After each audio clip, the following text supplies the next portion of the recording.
Friend, we got a problem. We gotta get this video out ASAP. And we don't have time to come up with a new animation. We are gonna have to improvise this. So, Rimworld is a game with a lot of nuance to it. Yes, nuance. We all know about the memes and war crimes, but there are actual tips and tricks to make the experience better. That way you end up on top in the Rim, and not at best an indentured servant, and at worst some forgotten skeleton. So I've gathered 100 tips and tricks for you to utilize in your next playthrough. So sit back, relax, maybe comment down your own advice for anyone else looking for some help, while I give you a decent amount of Rimworld advice for survival and fun. The Rimworld Wiki is a great depository for information. There is no shame in bringing it up if you are confused or want some precise information on some things. From learning the hotkeys to how much meat is in an elephant, the Wiki is a curated supply of information that no one should be without. Although I should mention that while the Wiki can provide you a lot of information, that's half the battle. Intelligence is knowing a lot of things, wisdom is knowing when it comes into play. In the early game, never underestimate nutrient paste. Yes, it's a nasty, disgusting food that looks like it may get up and walk away, but you will thank me when you won't have pawns with class 8 food poisoning. The minor penalty to mood is an extremely generous price to not suffer food poisoning, which offers a worse penalty to mood, not to mention health, being slow, and puking everywhere, and adding cleaning work. As an added bonus, it is very efficient with ingredients, plus you reduce work for cooking that could be used for other important early work. A good idea in general, blend the rec room and dining room into one room, as it's a lot easier to make a large rec/dining room the best place to be and give everyone great mood bonuses. Though what you might not know is that in the early game you can combo a barracks into this. Great when starting out, as you reduce the work to make a new room just for sleeping. Granted, this should be a temporary arrangement in the early game. You can combo all three, otherwise just recreation and dining room as one big happy area. As a bonus, did you know you can set up chairs in the horseshoe pins throwing areas, and pawns will sit down and play just to squeeze out an extra bit of comfort? For the early game, when food is important, keep an eye out for any predators on the map, not just for your pawn safety, but also to maybe take advantage of a few dead carcasses you can get on for free. This, or take advantage of the fact that a predator might be weakened from their encounter. This also can be used to perhaps gain a new friend, as rescuing wounded animals has a chance for animal bond to whoever healed them. Yes. A simple bit of advice for future chefs: never put your butcher table in the same room as your kitchen. Not only is the butcher table naturally unclean, but the amount of blood that spills from the work will further dirty the floors. I recommend keeping butcher tables the same room as cold storage. Yes, it's slower work, but it's away from the kitchen and close to the bodies. On the subject of the kitchen, keep it out of the way, like in a separate room with one way in. This way only cooks will go in, not random pawns passing through and messing up your nice clean floors. In the early game, wooden walls are gonna be the most common thing you build. Replace them as soon as possible. The biggest trap a lot of new players and even a few vets make is not replacing them when enemies start coming in with explosives and fire weaponry. A simple way to get on this: enslave a pawn who can do crafting, have them focus on stone cutting, and then once you get something going, to be it a stone wall and a few key stuff placed, you can proper recruit or just do what most people do to their unwanted people. Oh, and contrary to what you may think, steel isn't gonna work. It burns just like wood, so don't waste your time on that. And if you want to be like Noobert, just start with building stone stuff right from the get-go and kind of just camp in the woods until you get to that point. It really saves a lot of time and wasted energy. Yes. When making beds, don't Fred Flintstone it and make it out of stone material. Stone actually reduces the rest effectiveness a bed can provide, meaning your pawns will be spending longer sleeping and not, working. Conversely, doing this for prisoners could be a way to keep them in line. After all, can't riot if they are asleep. I really don't recommend fighting the Empire. Yes, they aren't the nicest of people, but the Empire is pretty easy to make friendly, and having them as a potential ally can be good in the long run. With them as an enemy, you are dealing with troops armed with the best gear in the game, and the worst part, acidifiers. So when they die, so does all their equipment. It's not really worth it to fight them, there's no loot to get. Choose your fights, and choose not to fight the Empire unless you want a challenge in your next playthrough without many benefits to it. When it comes to power generation, a common mistake a lot of people make is to focus on one source of power. This is a bad idea. Always have some sort of redundant power source. Wind can slow, solar eclipse turns your panels into expensive tables, and trust me when I say that your wood will run out if you focus only on wood power. Having some variety can help for any bad situation except solar flares. The only thing you can do for that is pray for it not to happen, but we all know, Randy, it most certainly will. Now, power lines. This is something you should always make redundant unless you are planning to make some sort of closed circuit thing. Always have multiple avenues for power to go through the base. This sort of thing can save you headaches in the long run, especially if you make a mistake and just use the electronics to bridge gaps, because if those get destroyed, you suddenly lose power through the whole entire base. Keep a small supply of filled up batteries away from the main power grid. If you ever lose power thanks to some unforeseen event, then you can always link said power to the grid and not have to worry. You also can use them for caravanning to raid locations. Just bring some batteries and turrets for a little extra support. Now in the early game, try your best not to hoard too much early wealth. The faster you raise your wealth, the faster the game is gonna send stuff you can't handle. Be humble and spend time researching so that you can then do everything you need without being harassed. Try for a 10k limit of wealth. In the early game, 20k when you get more people or some decent weapons, and then rise up. Of course, this advice is more useful for harder difficulties. It's still helpful in the long run. I, for one, like to grind out research in the early game and get to fabrication and microelectronics so that I can start making components and maybe some assault rifles. And then I start expanding. If you are looking for stuff to trade that's easy to deal with, cotton, heel root, and rice, all three are good in general for day-to-day stuff, but if you ever need extra cash for that sweet new bionic arm or charge rifle, then look to your farms for a good bit of fun. A lot of people forget about selling stuff like that as they focus on the drug or organ trade. Break yourself out of that mindset. Go on, snap it like a twig. Now, if you are looking for food, any animal is good for hunting. For one reason or another, I would avoid porcupines though. If they damage your pawns, they will leave quills, but know what else they do? They leave quills in any pawn who butchers them too. Quills have to be surgically removed, and the only reason you are leaving them in is because they cause a tiny bit of pain without bleeding, so you can make masochists happy. Ideologies where pain is virtue happy, or even neural heat dissipation as pain speeds that up. Aside from that, avoid the porcupines, even if they are cute IRL. If you want to convert a really good pawn, you don't want to lose in a prison riot, I recommend just a normal recruiting progress. From there, just lock them back up and then focus on converting them. If you need them out to gain a bit more joy back, just release them. Pawns who are part of your colony who are in prison will join back up no problem after a release. Do this also for pawns about to do a regrettable mental break, like killing your favorite animal pawn, or highly volatile explosive. I'm serious about that last one, by the way. Oh, neat. A simple way to train your up-and-coming doctors, hemogen draining of prisoners. For one thing, it's easy to perform with no failure, so if you set up a dark room with everything in your power to slow down the process, you can squeeze out some medical training. As for what to do with the hemogen, technically it's food, but unless you are a vampire or a cannibal, it's gonna make people upset. It can be used for blood transfusions of pawns who have had major blood loss, so you have that on standby. Still, if you use this method for some training, try not to automate this as you can burn through heel root pretty quickly. Synchronize your pawn's sleep and play schedule. Have everyone be consistent. The only exception should be for any night owls or pawns with xenotypes who do better in low light like dirt moles or sanophages. A good time for fun is 2 hours after waking up and 1 hour before bedtime. During this time, your pawns can get all their recreation and social done, allowing you to force more work schedules. Just don't force a full workday on anyone. It's a good way to get angry workers and a lot of violence.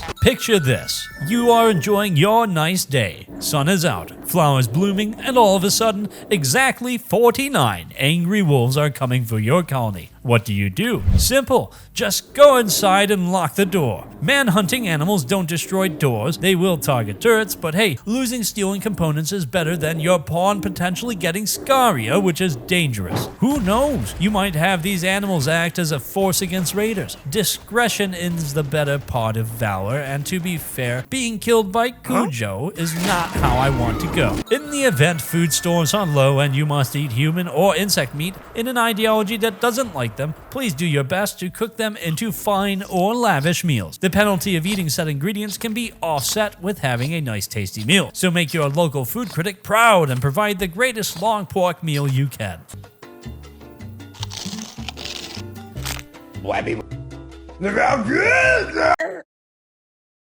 If you want to train up crafters, here's a tip for saving on materials and space. When you have a pawn craft an item right before they finish, just cancel the order on the currently constructed item. The item will break apart with all the material back in your coffer. Do this a few times until you reach your desired crafting. Then you can let them work on their own. If you are hoping for a really good endgame bit of arms or armor, just pause right before they finish the project. From there, all you have to do is wait for an inspiration to strike, and then you can let them come back to work. No rush to use the inspiration. Very nice. A mistake a lot of players make is setting up a direct line of turrets right next to each other. The reason is because turrets have a habit of exploding at completely inopportune time. Instead, put a wall between a turret, that way if one goes off, the whole line doesn't. Oh, and try not to keep pawns right next to turrets, unless you are really good at reacting to sudden things. You are more likely to have pawns lose their legs due to an explosion. Silo caps have a pretty niche use you might not be aware of. Did you know these magic mushrooms can trigger an inspiration? That's right. If your pawns consume these shrooms, they have a 2% chance of getting an inspiration, though there is a 1% chance of catatonic breakdown. So will you take the pill? Potentially a legendary charge rifle made in Alpha Thrumbo insta-tamed, or a prisoner who just won't join finally joined you. Sometimes it's worth its roll of the dice. Don't sleep on tree sowing when you start a new game. A big mistake is to assume you will always have trees to chop in your area. It's an easy thing to research right from the get-go and set up, and wood can be used for quick building fixes in a pinch. Wood generators, and heck, even an item you could sell to bulk good traders if you have gone full lumberjack. Just set up a small grove to oak trees, and by the time you need some extra wood, you'll be glad you got them. For those going into this game, I'm gonna say this right. It's completely okay to go into this game and lower the difficulty. It's completely fine to play with broken ideology builds or even mods. Heck, save scum all you want if you want. I'm here to say that no person should judge how you play a game you paid for with your own money, assuming you didn't pirate Rimworld, in which case you're gonna say I am judging you immensely, and I will be sending ninja cyborg chinchillas after you. As the great Noobert, the way I like to keep things and say things to all of you guys is that the best way to enjoy the game is the way that you think it's most fun. That is the only way to really enjoy games. There isn't really a right way. On to the next one. Yep. Except for the people that got killed by the chinchilla cyborgs, they're gone now. When setting up lines of defense or kill boxes, please take the time to cut down all trees and remove any stone chunks in the area. Enemies can and will use them for cover, and the last thing you want to do out on the rim is to give raiders a fair fight against you. That being said, there is something fun to be had setting up a pillar in the middle of a kill box as the only thing holding up a roof, and then maybe setting up an IED right near said pillar. When dealing with ancient dangers, the smart thing to do is line up your pawns and fire on the wall to break it down. This way, anything hostile that is in there will be immediately beset with varying fire. An even smarter thing to do is to build a tunnel to the danger and make a mini kill box. For close quarters like this, the chain shotgun can be extremely useful. Just saying. If you are planning to use wind turbines, set up growing zones in the line of effect for the turbines. Crops don't block wind effects for them, and it lets you use the space to the fullest extent. This also works with solar panels not blocking the wind and letting you go green and possibly make up for all the war crimes you commit. Did you know if you filled a room with nothing but shelves that your pawns will only be slowed down to get on, not to move around the room? You can completely dedicate a room to nothing but shelves and still be okay with movement. Though I would recommend a fire foam popper or two, because if a fire breaks out in there, all that stuff will go up into complete smoke.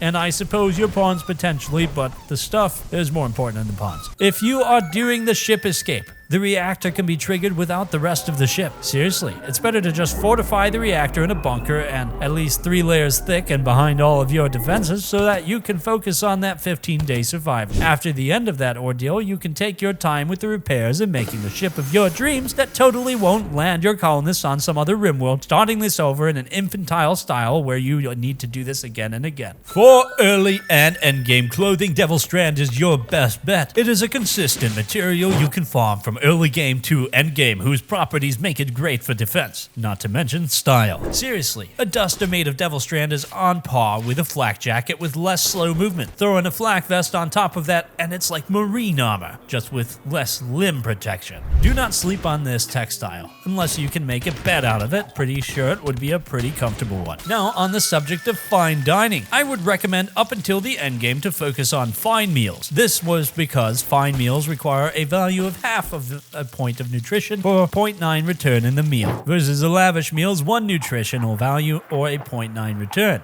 If you overmake lavish meals in the early game, you will actually be losing out on resources. Fine meals are actually easy to make out of pure meat and vegetation while still providing pawns a good return. As pure veggie or meat, fine meals require 0.75 for 0.9 return. Do the math. It adds up, and when it comes to food, your pawns will thank you for double checking. Kibble never spoils. Know what else? It never causes food poisoning. So if you must train a new cook, perhaps, rather than risking your pawn's stomachs with food poisoning, have the new chef make kibble that can be fed to animals, or in an emergency, eaten by pawns. Though I wouldn't recommend that for pawns, as the penalty is a -12 versus a pace meal's -4 or raw food's -7. Just use this for training or animals, not as a last resort. Never be afraid to call for help. In fact, it's one of the most powerful tools a colony could have, as it's pretty easy to make friends by researching drop pods and delivering supplies. You don't need to them. Not only reduce your wealth footprint, but get some happy allies. If you play with royalty, the Empire is one of the best allies with their high quality gear and armor, but to be honest, calling everyone to help for any big raid is a nice feeling. As much as one would want a solid gold statue of their favorite pawn, it really isn't worth the trouble. Seriously, gold is a rare material that is better spent on advanced components or to be used for trading whatever you need. For substitute, silver is more common, even though it shares the same problem as gold, and how for every unit of material needed, gold and silver use up 10, so 5 material costs would actually mean 50 in actuality. Jade, however, should be used for artwork rather than gold, along with Odyssey's obsidian if you wish to focus on art for beauty or selling. Want to literally cut some corners? You can make rooms without corners and still have an insulated space. Use this to save some materials in the early game, though you want to know what's even funnier? If you have 4 rooms next to each other with one inner corner being a jade wall, you can give all 4 rooms a nice little beauty bonus for cheap. Walls can block any explosions. No, seriously, doesn't matter if the wall is made of stone, metal, or even made of gold or wood. It's gonna block the explosion. Though it blocks an explosion the same way your pawns can block a high caliber round. Technically, yes. When it comes to the wall, if it's destroyed, the next shot is what's gonna get ya. So keep that in mind. But hey, if you can bait a doomsday rocket launcher, you can use this knowledge to keep your pawns somewhat safe. Well, as safe as you can be with that weapon. So do you have a pawn who really isn't doing a good job to make friends, is super abrasive, and otherwise puts his foot in his mouth every other sentence? Then remove the tongue. Yeah, sure, it gives an eating penalty, but removing the ability to talk means your pawns won't cause any abrasive words to come out. This also works on slaves, as slaves can romance or be romanced by other pawns, including ones who aren't slaves. So if you're doing that sort of playthrough, you can pull that off as well. Got some night owls in the colony? They are perfect for hauling or cleaning jobs. Given during the day, most of the work like cooking, crafting, and plant work is going to be done, I recommend anyone on night shift to help tidy up or move stuff before the sun rises once more. Morning, Ralph. Morning, Sam.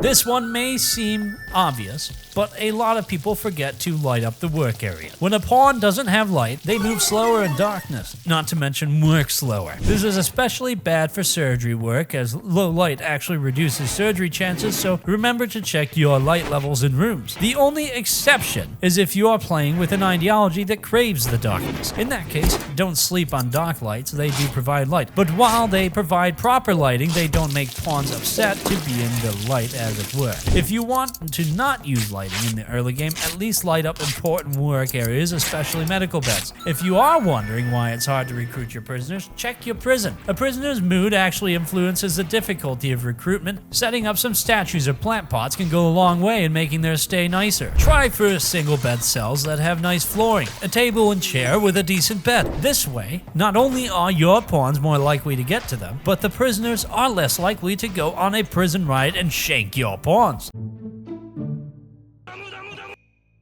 When it comes to power supplies and storage, keep them off the beaten path. The last thing you want during a raid is some drunken jerk smashing your generators and causing your food to expire. This may seem obvious, but some people don't think this through. Don't actually put batteries next to generators if you can help it. If batteries explode due to an event, then there is a chance your generators will follow suit. Instead, keep them in a separate spot away from the generators or even another room if possible. If you are planning a normal game of Rimworld, I recommend using Randy Random as your storyteller of choice. The reason is because Cassandra will constantly ramp up the difficulty to the point it might be impossible to pull yourself up after a series of bad events. And Phoebe, well, she kinda lulls you into a false sense of security, making you think you can just relax and not worry about so many important things. Randy Random, as the name implies, is random and therefore will teach you to expect the unexpected, to plan for eventualities, and make better decisions. In the long run, that, and to be honest, I can't help but think of Randy as Tynan in the future after he achieved godhood from his book sales.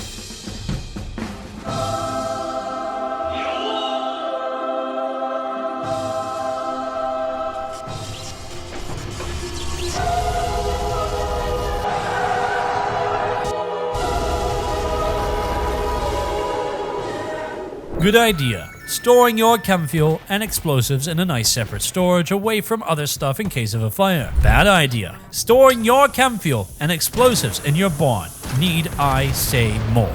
When it comes to pathing and floor, invest in it early for the moving bonus. Bare ground slows the pawn down, and that means moving around a base for hauling or day-to-day business can add up to you losing a lot of time. For other uses, actually neutralizing unbeautiful terrain that can be add up to making pawns unhappy. For this, I recommend wood or steel tile. You get a 0 beauty covert penalties, and your pawn's move speed will be at 100%. Later on, when you can afford the time and effort, replace outdoor pathing with stone and indoor with carpeting, as the beauty bonus will be completely worth it. On another note, did you know that metal floors cleans at a 60% speed versus carpets 200%? Guess it makes sense, you can just dump water on metal to wash it. If you are doing the ship reactor 15-day wait, did you know you could put the reactor on a grav ship? I think you see where I'm going. Sometimes the best way to solve a problem is just to run away. If you can constantly get 100% quality for grav launches, it's possible to never have to get into a fight, as you can get a fast enough cooldown to escape any incoming raids. Obviously, this is a risky move if you aren't as lucky and get raided on your grav ship, but this could be a way to do the main ending safely and have all your colonists escape,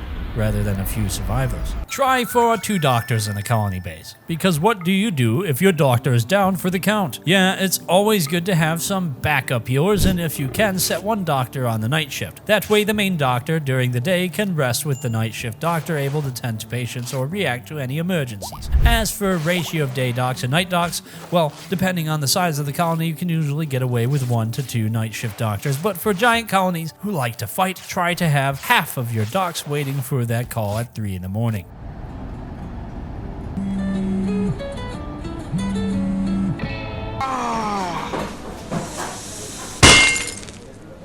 When you are looking for new pawns to recruit, don't just look at the skill number. No. A good colony leader looks at passions and traits when selecting a good pawn. A pawn who has terrible skills but a passion and valuable skills can be far more useful down the road, when they can easily max out their skills versus a pawn with naturally high skills, but no passion, as passions do cause an experience multiplier to come into play, not to mention a mood buff for doing said skills. As for traits, not all traits are created equal. A brawler with toughness is a top-tier trait combo. Hard workers and faster learners can be put into so many roles. Heck, just being optimistic means you won't have to worry about a mental break. Be willing to raise a pawn up from nothing if they have the potential to grow. When doing a playthrough with mechanitors, I don't recommend relying only on mech band. The reason for this is because mech bands rely on power to work and give your mechanitor pawns more bandwidth. Instead, focus on the equipable bandwidth boosting stuff, as those aren't bound to power to work. Yes, you may not get as many mechs as someone who spams mech bands, but what do you think happens to your army of robots when a solar flare hits at just the wrong time?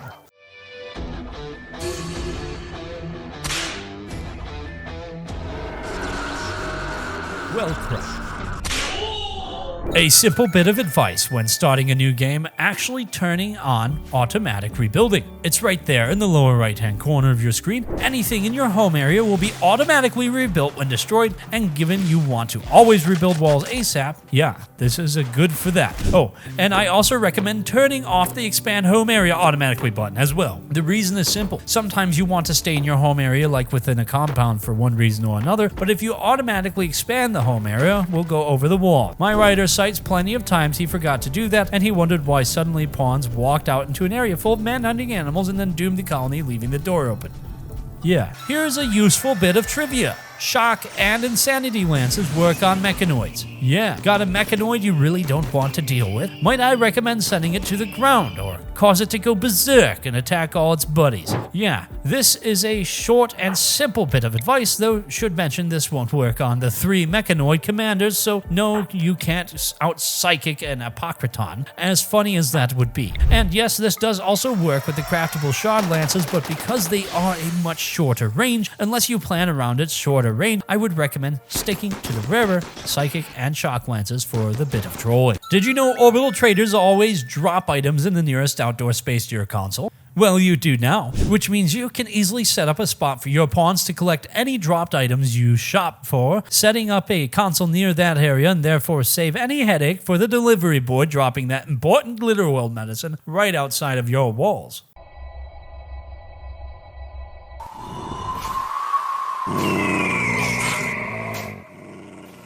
When you have a large base, it might be a smart idea, especially in the early game, to keep all your doors open, at least inside of the building. Makes it so there are no bottlenecks when hauling items or moving around a base. Obviously, don't do this for any doors that lead outside, as animals can get in, not to mention hostile people. Do this before you can afford to replace all doors with auto doors. And in the event you need to keep doors shut, like an infestation or drop pods, easy to set up doors to be shut and to move pawns in and out of the door frame to do so. Here's a fun fact. Roofs can be held up in a 6-tile radius by a single wall or column. How is this useful? Well, it means you use less resources on supports, not to mention save on space. Trust me, it all adds up. Plus, it lets you set up comedic drop traps for kill boxes for cheap.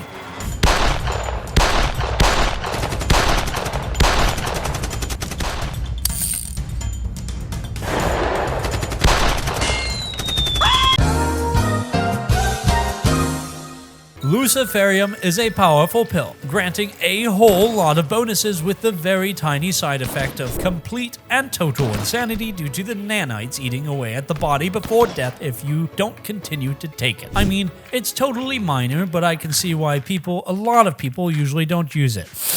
Luciferium, no guys, I'm not taking Luciferium, I swear. Noobert would never. However, I feel like there is one big time when it's valuable, and that's when you are counting down for an escape from the planet. 15 days is a pretty short amount of time to end the game, and Luciferium only requires a pawn to take it every 6 days. So theoretically, you could give pawns to Luciferium, provided you have multiple of 3 in the colony to distribute. I mean, hey, if you are leaving the planet, maybe the next one will be Luciferium planet. Actually, that sounds like hell. Might be that one planet Junji Isidore came up with. Before you ask, no, you can't give deathless pawns like Sanaphage's Luciferium. The pill kills via brain death. Sorry, but even the immortals can die when dealing with this pill. Did you know you can actually tame insects? Like legit for real. Insects are a tameable species. Megascarabs and locusts do have a chance of appearing in Ancient Dangers caskets when they are released. They won't be hostile to pawns. But what about actual hive insects? Well, guess. It turns out the hive is the key. If you can destroy the hive and knock down an insectoid, then you can rescue, and if you are lucky, doctors might bond with them. Otherwise, it's normal walking around, albeit not hostile anymore, because the hive isn't around. Though what's even funnier is that you can actually have pawns try and tame hostile insectoids. You do need to set their reaction to hostile entities as ignore, so they just focus on the job. Maybe a shield belt and heavy armor as well, but theoretically, you can tame a hostile insectoid. And yes, this is how you can tame a hive queen, albeit with with a lot more risk. Maybe wait for an animal taming inspiration for that one. No, not even maybe. Definitely wait. When in doubt, set pawns to hauling and cleaning at a 4 in the jobs tab. This way you never get any pawns being idle. Of course, this assumes the pawns can actually haul and clean. And if they can't and don't have anything to do, well, I guess they don't have to do anything at all. It's not like it can be angry about that. I bet you thought I was going to suggest something horrible about them. Hey, I can be a nice boss sometimes.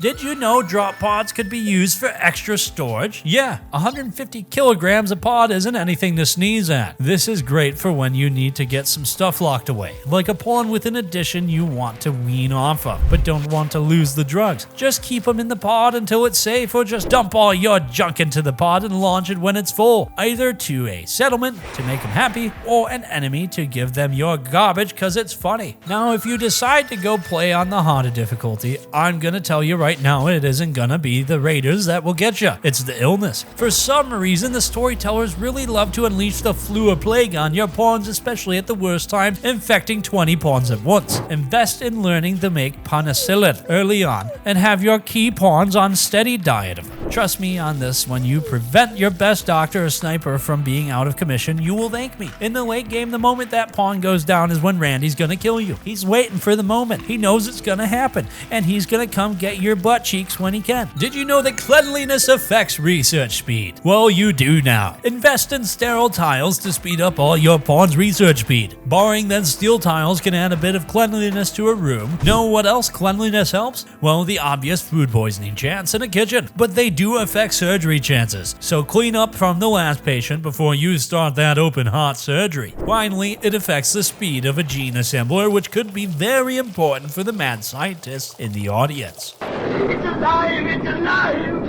It's alive!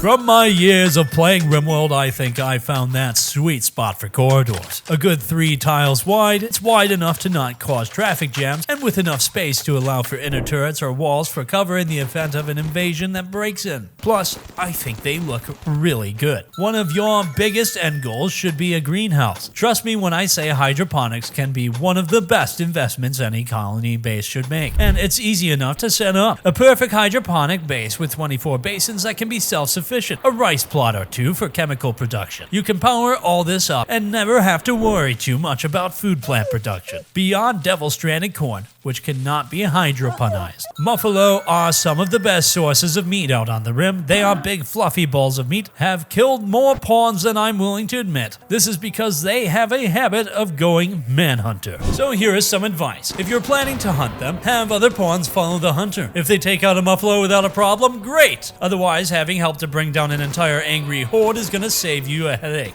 Now, why do muffalos seem to always go manhunter? Well, there is a mechanic for herd animals like muffalo. You see, muffalo have a 10% chance to go manhunter, but herd animals also check the chance with other animals of the same species nearby. This is your problem. Are you seeing the issue? It's not that muffalos have a hidden mechanics, it's just that since muffalo are so common, this happening often gives us a bias. Interesting. Now excuse me, the muffalo ribs are ready.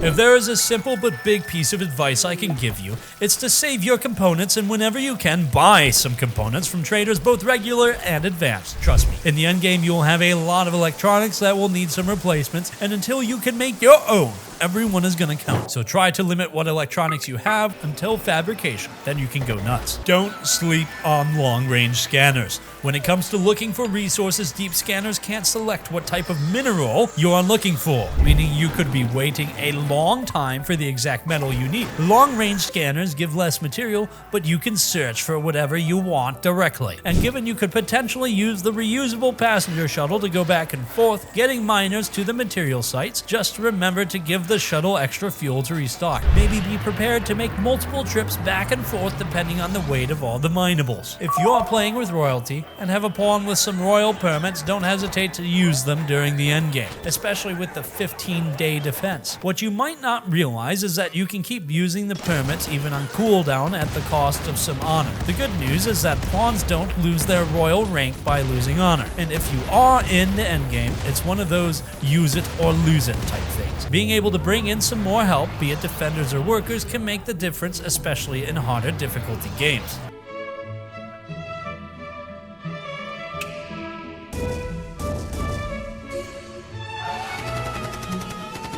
Got to be the king.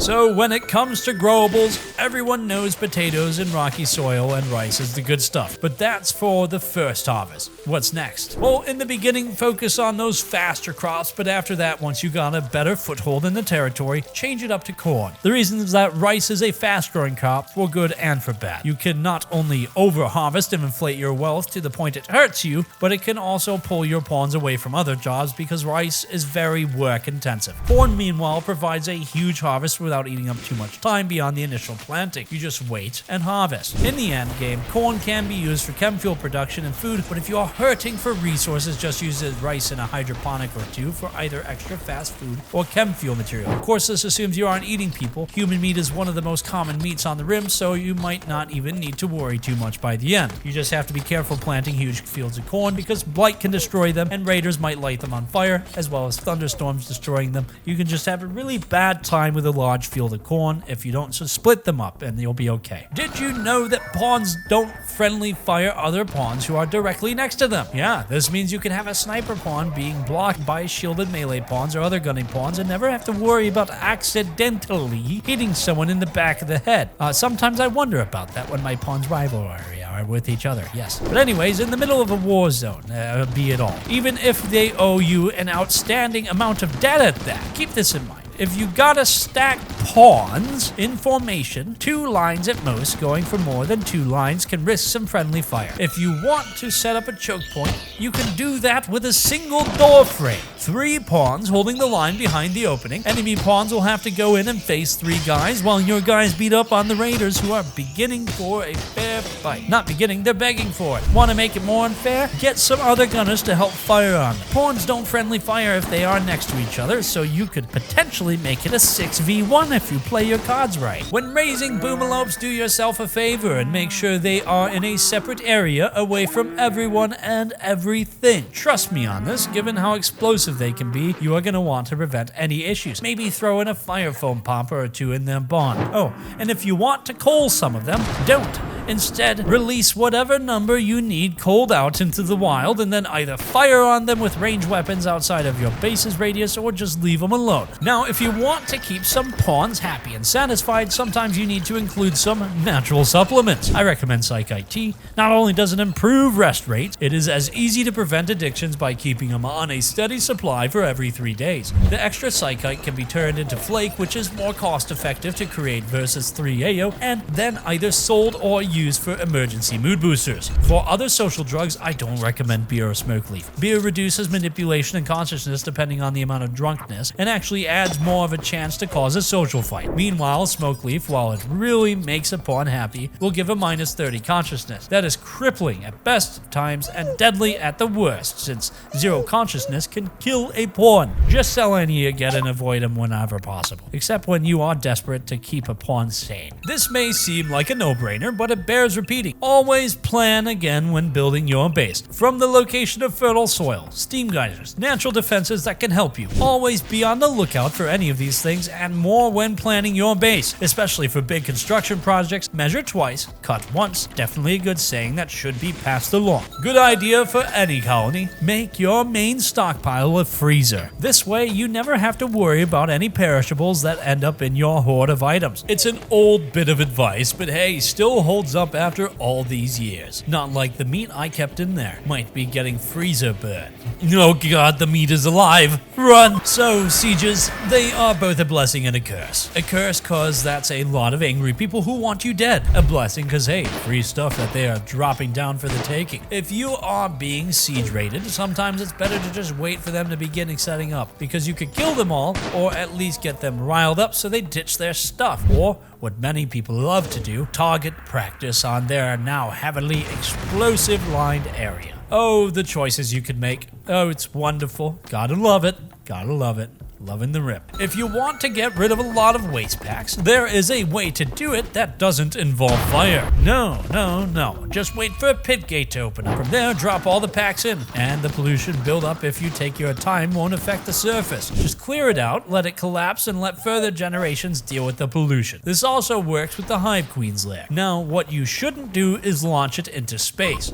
Pollution may not affect the ground, but it will still annoy the traders who are up there. Did you know that a pawn's emotional state passes through while they are in cryosleep and biosculptors? Yeah, it does pass. So say you got a pawn depressed and because their beloved passed away, that's the example right now, in a tragic Muffalo-related accident. To make it even worse, you can put them into cryosleep or in biosculptors to help them pass time. The basic idea is just to keep them asleep so their mood doesn't get potentially worse. Honestly, I knew about cryosleep, but I always forget about biosculptor. Did you know they were released in ideology? Weird, because they feel like biotech. I can't be the only one who feels like that, right? Maybe you guys feel the same way. I do feel like that one's a bit weird. When setting up pod launchers or workshop areas, make sure to keep them close to any storage areas. This way there is no delay in moving resources around. Funny as it would be to have your pawns constantly forced to run from one side of the base to another just to make something, it really is bad for the bottom line. You also can help with some building projects by setting up shelves that specifically hold the materials you need for it. Great for new building work, or if you have a monument building quest. If you are exploring ruins with Odyssey, I highly recommend always bringing either a mechanitor or a melee pawn with a shield belt. The reason is simple: hunter traps. Now, wasps are annoying, but not the most durable. Granted, they do have a habit of ruining people's days. No, the hunter traps are the real nightmare. Roombas with a claymore on them. It's so easy to have them cripple a pawn if you are unlucky. So my advice when exploring unknown areas, have your mechanitor send a mechanoid ahead. The best one being the tunnel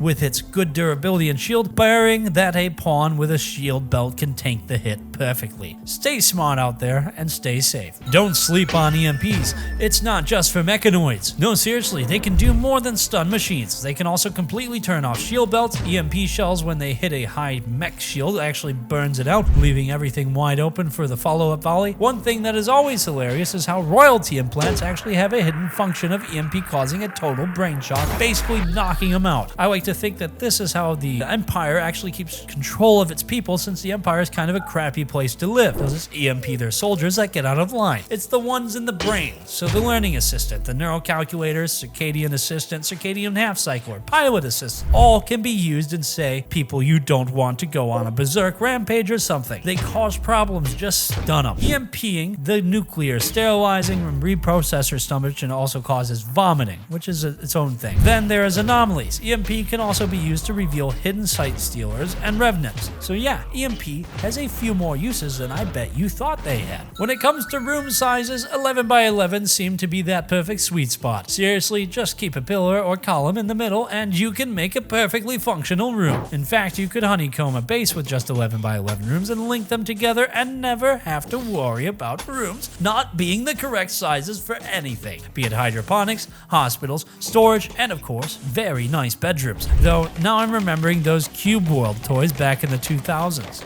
Anyone else? If you got a Sanaphage prisoner, take off their legs and they can't die, and you can always use them to breed more vampires. They don't actually need Hemogen to live. Only time you need to worry about Hemogen is if they go into a death rest, so you can wait to feed them the Hemogen. If they go into shock, so to speak. They also make for good practice for doctors, especially if you put them in a freezer and then give them frostbite that can be tended to by doctors over and over. Very easy to do if you're in an ice sheet. This is an example of why immortality isn't the best thing in the world. You aren't invulnerable, just extra durable. For better and for worse. Did you know that heaters actually provide a tiny bit of light? No, seriously they do. They really do. In a pinch of power issues to the point you want to stretch each and every bit, you can put heaters right next to key stations that should have light, like surgery beds or workstations that make what you need. Just a little Tetrising and smart placements can go a long way out on the rim. If you are out in the field and got some pawns bleeding out, don't panic. There is a mechanic a lot of people forgot that can save a life. If a pawn is drafted, you can direct them to a bleeding pawn and tell them to tend to them right there. Obviously better if you are holding medicine, but in the pinch when you need to stop the blood flow so you can actually get them to the hospital, this could be difference between a pawn out of commission for a few days versus a pawn ordered to make a new sarcophagus. Sorry for the emotion. This happened to me too many times. In the early game where power production isn't as powerful or reliable, you can save yourself a headache by turning off workstations that you aren't working on. Yeah, even when they aren't in use, they still drain power, so stuff like smithies, smelters, and crematoriums are usually safe things to turn off when not in use, saving you a lot of power in the long run. Only thing you shouldn't turn off are the wind turbines, especially if they are linked to weaponry. They are giant fans after all, and I mean when they turn off, you should see how much the colonists sweat. If you plan to pursue the royalty quest line and make your pawns noble, may I suggest not letting jealous, abrasive, or greedy pawns get into that role? The reason is that they will proclaim higher demands and refuse to do certain kinds of work, more so if they obtain higher ranks. Instead, let ascetics get the noble role. You get all the benefits like honor and side casting without the royal demands. I also assume they are less likely to get the French haircut, if you know what I mean. For clothing, here is a suggestion for outfit rules. Within the obvious, don't wear tainted apparel. I also recommend setting a pawn to only wear any apparel that's 51% to 100% durable. This way, they never get the wearing tattered apparel debuff. As for what you don't wear, well, simply set a campfire or crematorium to burn all apparel that's 50% and lower durability. No fuss,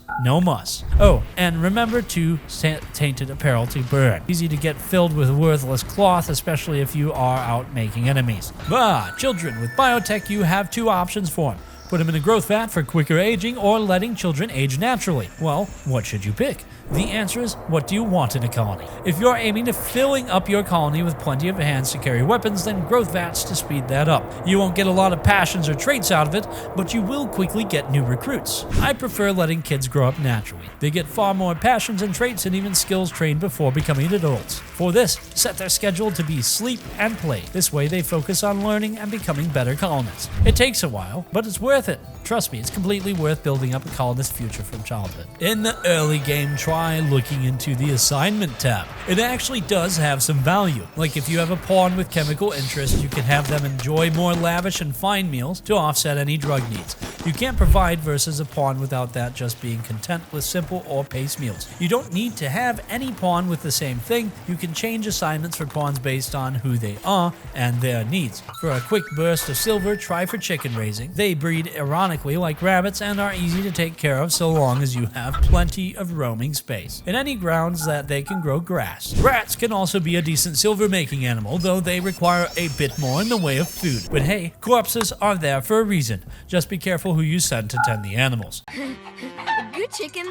Nice chicken. I like fried chicken. Get off me! Don't stop, Becky! No! For early game corpses and trash disposal, just drop them off at your local watering hole if you got one. Yeah, it's that simple, as items placed on water actually deteriorate things 3 times faster than just being on the ground. Of course, other options are just feeding corpses to animals. Just remember to remove rotting corpses does not cause new problems. Funniest, as my opinion, is loading up corpses in drop pods and launching them to nearby settlements or back where they came from. If you got animals that can be controlled through zones, I highly recommend giving them their own zone to be in that doesn't include your food and drug stockpile. As drugs do have a nutritional value, then yes, your animals can and will go get them. This also can be done to keep animals out of rooms where cleanliness is paramount, like hospitals and kitchens. Actually, nice to know animals can listen to some orders. Plenty of animals IRL I know that could take a page out of these one's book. So, kill corridors are an important part of defense. A big snake-like hallway of traps, but how can one improve on them? Well, for starters, doors on the wall so that pawns can go through the corridor without getting hit by the traps. This also lets them replace the broken traps after a raid go through. The second thing, sandbags in between every trap. The reason for this is that it will 1. Slow down enemy raiders going through and further delay them while you set up the kill box. The other is to keep them moving. Pawns can't stand on sandbags, they can walk over them, but that's it. Do this right and you can cripple a large raid before they have to go into the line of fire of a bunch of unfeeling machines and also your turrets. So nudists and Yetkin both are people who would prefer to go out in their birthday suits, which is fine, more power to them, not so great when it's getting too cold. The solution, actual clothing. See, there is clothing they will wear that won't go against nudism or the Atkins naked speed boost, those being headgear, sashes, and heavy bandoliers. You can actually give them enough clothing to withstand any normal weather if you make them out of Devil Strand, protection from bullets. Yeah, that's not as good, but hey, at least you can do a proper cosplay of Chewbacca now. Did you know that grav ships don't actually need walls to fly? Yeah, all you need is the engine thrusters and control console and chem fuel tanks for fuel to fly. You legit can just go around on a more modern version of a magic carpet ride. Though while this could have some niche uses like for escapes when things get bad, don't go up into space like this. I don't think I need to explain why. So trigger happy and careful shooter are some of the better traits for combat oriented pawns, but you need to remember to pick the right weapons for it. The trigger happy pawn is a lot better with weapons that doesn't care for accuracy. Stuff like LMGs and miniguns come to mind, but also shotguns. A trigger happy pawn with a chain shotgun is gonna put out more DPS than with a charge rifle of all things. Careful shooters naturally are better with one shot, one kill weapons like snipers, charged lances, and yes, even rocket launchers. Actually give them the rocket launchers because accuracy is key for them. Last thing you want is to miss or worse hit a friendly. If you are out exploring ruins, especially ancient complexes, be sure to check the skeletons left behind. They actually can still have items in them, including drugs, since pawns with addictions are programmed to spawn with their drugs to feed them. Not like they are gonna need them, so might as well check their pockets. If you have a grav anchor on your main base, you can set up a pretty silly trap for larger raids. Just build a grav ship whose main body is a large kill hallway. Once enough people are on the grav ship and the hallway, just lift up and land on an asteroid. Needless to say, it is very unlikely raiders will be able to do much out in the vacuum of space. Though keep in mind, if you don't protect the pilot, you might be losing a grav ship. Is this efficient? Not really, but it is hilarious. Oh, you bet it is. Of course, we say a hallway, but it can be easy to set up a simple catch and contain type system. The hallway is more of a way to delay and get everything ready. Sappers are one of the more annoying raid types. But did you know sappers and breachers do have a method to their madness? Raiders like them tend to instinctively avoid turrets, even if they don't know about them. So if you set up turrets on the other side of defensive walls, you can dissuade them to go for different pathways. And hey, even if they show up uninvited, they got some turrets.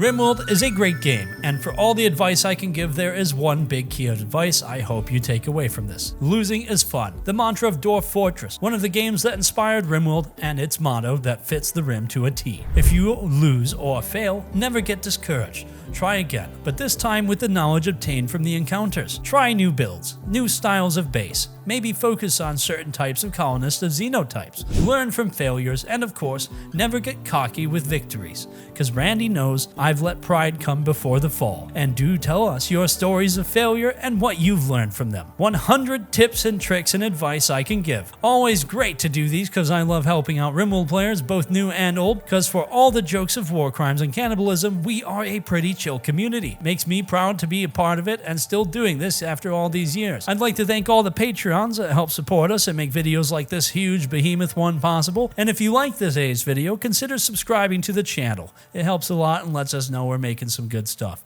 We'll see you guys in the next video.